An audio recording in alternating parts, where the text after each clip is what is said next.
महंगा पड़ा प्रेम प्रतारणा Bhubaneswar airport DGM Umakant Patel को गिरफ कला कमिशनरेट पुलिस। दीपावली दिन एयरपोर्ट थाना प्रतारणा अभियोग करथिले घरोई एयरलाइंस जड़े युवती।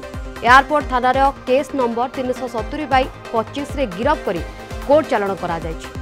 तेबे अधिक सूचना आम सहित फोन लाइन रे जोड़ी होछन्ती आम भुवनेश्वर रिपोर्टर तापस परिडा।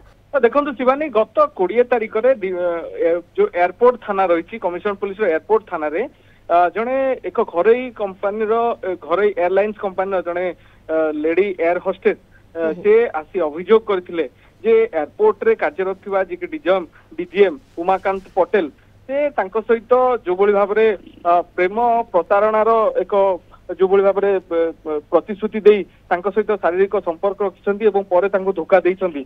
एभली एक अभियोग आधार रे एयरपोर्ट थाना पुलिस दीपावली दिन से अभियुक्त को गिरफ करथिला जहां ना होची उमाकांत पटेल जे कि से एयरपोर्ट रे डीजीएम भाबे काम करथिले एवं तांको गिरफ करिया परे तांको कोर्ट चालान करा जायछि।